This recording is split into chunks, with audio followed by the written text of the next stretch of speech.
Hi there, it's Gabriel here, SEO Manager at Hike SEO, and in this video we'll be talking about bounce rates and how to increase website engagement. Alright, let's dive in. So in this video you'll learn what is a bounce rate, or what are bounce rates, why is it important to know about this and look at this kind of metric, and why is it that visitors bounce? Why is it that they leave the site? What is a good bounce rate, and GA4 versus Universal Analytics bounce rates. You'll learn the difference between them. The bounce rate versus exit rate as well, the difference, and methods to reduce bounces, and how to view this metric in GA4, Google Analytics version 4. All right, let's go dive in. So what are bounce rates? Bounce rates are the percentage of visitors who navigate away from the website after viewing only a single page without engaging further or interacting with other pages or elements on the site. So it's basically someone lands on there and they might just look at the first few paragraphs or sentences and then just close the browser or close the window and move on. So why are bounce rates important for your SEO? Firstly, increasing conversion rates. So more engagement, which means lower bounce rates, can lead to higher conversion rates. So multiple page visits could indicate that users are interested in the content or want to learn more on the site. So that is a good sign, and we want to make sure that users explore the site and stay longer on the website. So this journey could lead them down a conversion funnel and turn them into a lead or a sale. Next is it's correlated with higher rankings. Notice that I said correlated. It's not considered a ranking factor by itself, but it's found to be correlated with higher rankings in SERPs, according to a study done by Backlinko. Now this could mean the content is highly relevant, high quality, and engages the visitors. So there's lots of different reasons why. It could be more engaging, or there could be lower bounce rates, but you'll need to ultimately make that decision. Another thing is it can highlight potential issues. For example, the content, the UX or user experience, the layout of the page, the design, or the copy. Any of these could be contributing to a higher or lower bounce rate. So it won't give you an exact answer, but it will flag up the pages that require further investigation. So you'll need to put on your detective hat, really dive in there and ask yourself some useful questions to figure out what could it be that's affecting the bounce rate on this page. So please also make sure you monitor it as you make changes to the page. Watch the bounce rate and see if it increases or decreases after making a single change. So I would only make one change at a time, leave it for a bit, see the bounce rate over a period of time, let's say a week or 2 weeks or 3 weeks or even a month, and then come back, see if it's improved. If not, change something else, and so forth. So why do visitors bounce? Why do they leave from a site? There's lots of different reasons, but one of them is that the content didn't meet their expectations. So people generally, when they're on the web, they're looking for things, they're searching for things, they have certain ideas of what they expect when they click on the result in, let's say, Google, for example.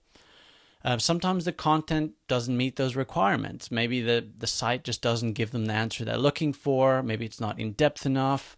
Who knows? Another one is bad design and or user experience.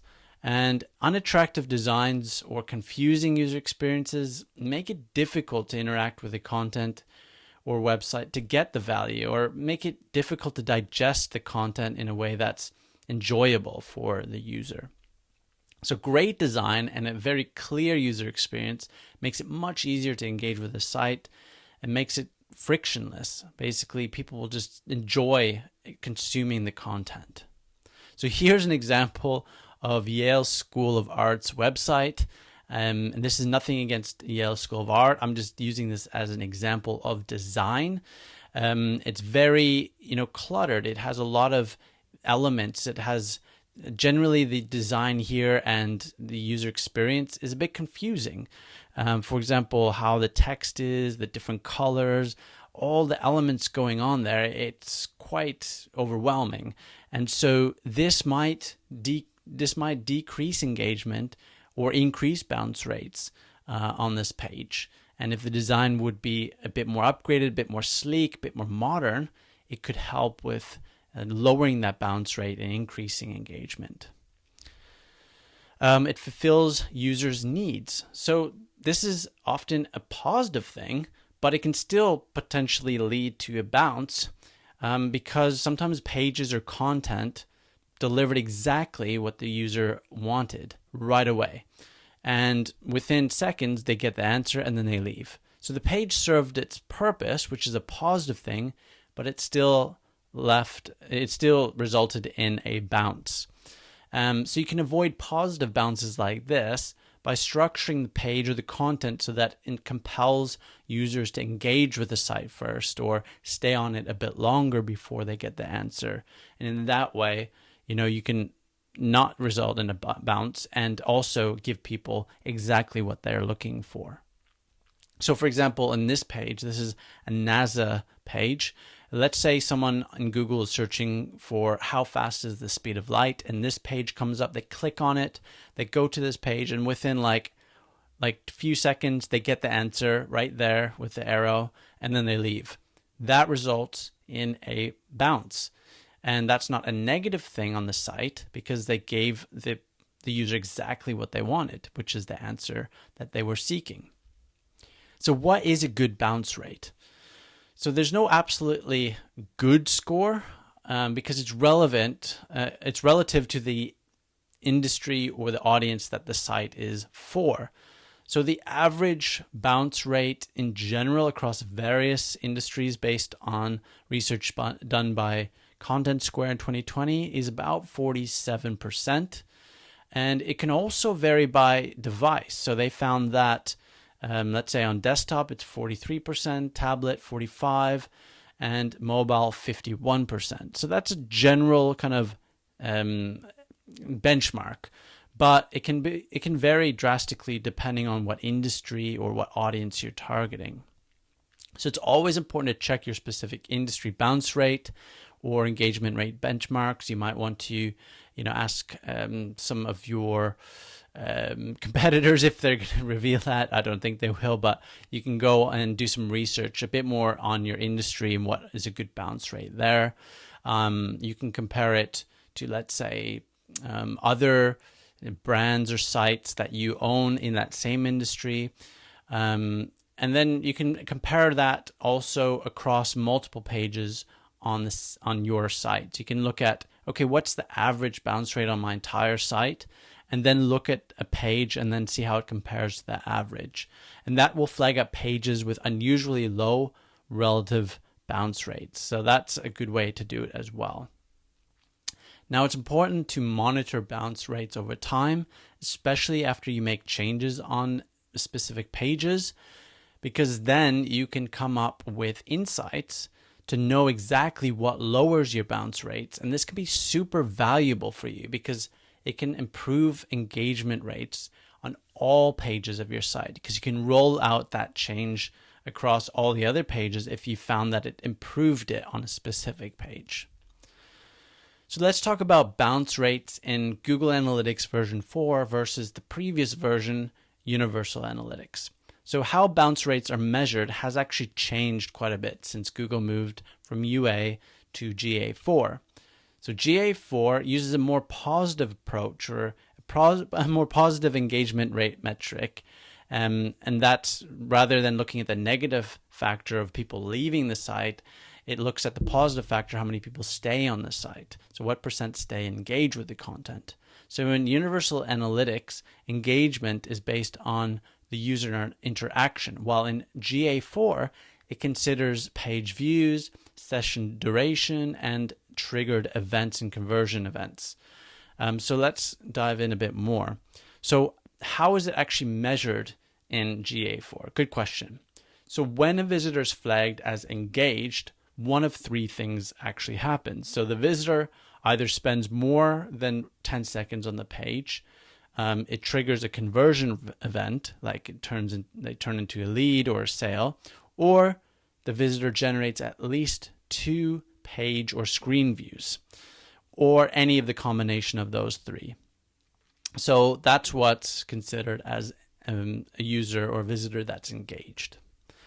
Now, to calculate the bounce rate in GA4, if it's not there, you can basically do the inverse. So you basically subtract the engagement rate percent from 100%, and that gives you the actual bounce rate. So let's say the engagement rate on Google Analytics 4 was 89%, which is really high, and then the resulting bounce rate is 11% in that case. So let's talk about the difference between bounce rate versus exit rate. So bounce rate is when the visitor lands on a page from a source and then leaves that same page without being flagged as engaged. Remember those 3 elements that we talked about? Okay, and then an exit rate is more of when a visitor lands on a page, let's say they visit another page, and then they leave the website. So that's how many people exit from a page, but that doesn't mean that they came from an external source. It could be from another page on that site. So let's talk about some methods to reduce bounce rates, because ultimately the lower the bounce rate, the better for your site and for the audience. Embedding videos. So this provides an immersive and dynamic experience to the visitor because it can visually explain complex ideas where images also have a limitation and text has an even more limitation as to things. So videos are amazing and engaging visitors. So capture the visitor's attention. Obviously, we all know that we would rather watch a video than read a bunch of text. A lot of people do. Some people still like text. That's okay. But generally speaking, video is more engaging. It increases dwell time, so the amount of time spent on that page. And it motivates users to explore more because there's call to actions in the videos. They get more interested in the content and they want to check out other pages of the site, things like that. Next is improving loading speed. So faster loading of a page equals better user experience because the content is loaded really quickly like that, the snap of a finger. And loading that takes too long is frustrating. People don't want to wait even a few seconds for a page to load. And that can lead to bounces as well because, someone gets frustrated. They're like, this is taking too long to load, and they leave. So optimizing images, scripts, caching, and using content delivery networks, things like that. There's a lot more to optimizing page loading speeds, of course, but these are the high-level things. Can lead to lower loading times and increasing engagement and lowering bounce rates. Making content easier to read. So using concise paragraphs, using bullet points, headings, legible fonts, things like that all contribute to making the whole reading experience very enjoyable and much more easier.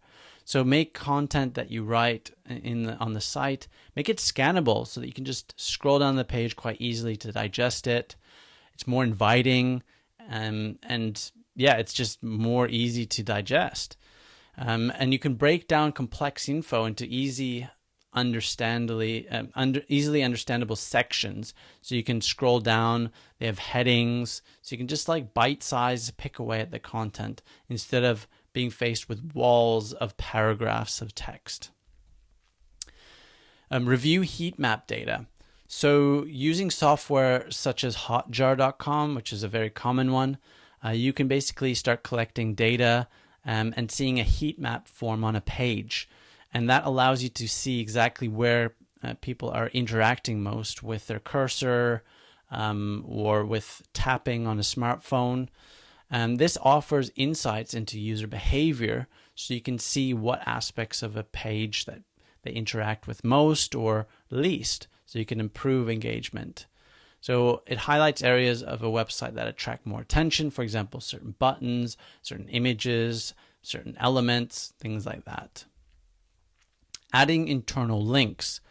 So adding useful internal links allows and encourages users to explore other pages on the site that relate to that content, gives them more information, more value, provides additional resources or related content, and allows them to continue their journey on the site instead of leaving or having a reason to leave because it feels like a dead end. So here's an example on the Hike SEO website. So I've highlighted all the internal links leading to other articles that are basically talking about, for example, crawling a website or indexing pages or 404 errors or duplicate content or robots.txt files. All of these lead to internal articles on the Hike site that keeps them on the website, keeps them engaged and interested. Using jump links. So links within a table of contents, let's say on a long form piece of content that's like 1,500 plus words long, that allows users to auto scroll to the headings below. So let's say there's a table of contents and they click on it, it scrolls down to that section. So that allows them easy access to the information that's interesting to them. And basically, instead of having to use their scrolling wheel on their mouse or move with their phone all the way down, it just makes it quicker, less frustrating. So yeah, it basically allows them to find info that's most relevant to them, most interesting. Improving mobile user experience. So a significant portion of web traffic actually originates from mobile devices, not necessarily from desktop anymore. And that's why it's important to optimize for responsiveness, meaning if you have a tablet or a mobile, the website, the text gets larger, smaller, elements move around, so it looks good on those smaller screens. Makes for easier navigation, adapts content layout, things like that. It makes it for a much more enjoyable user experience and decreases bounce rates. So how do you view bounce rates in Google Analytics 4? So here are a few step-by-step ways. Step 1 is to open your Google Analytics 4 property once you've signed into your Google Analytics account. So click on that. And step 2 is choose the report that you want to customize. Let's say it's traffic acquisition. Step 3 is to access the customization option. So that little pen icon, you click on that. Step 4 is to add bounce rate as a metric. So you click on metrics and then scroll down to the bottom and search bounce rate, and then you click on it there. And step 5 is to apply and then save your changes or save changes to the current report, and that will basically lock it into that specific report.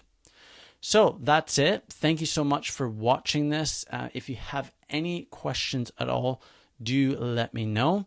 Otherwise, if you haven't already signed up for Hike SEO, definitely do that. It's a fantastic all-in-one SEO platform designed with beginners in mind, specifically for small businesses, agency owners, anyone who wants to feel empowered to take control of their SEO step by step in simple, practical ways. Even if you have no prior SEO knowledge, it's perfect for that. So sign up below. There's a link in the description, and I will see you there. Take care.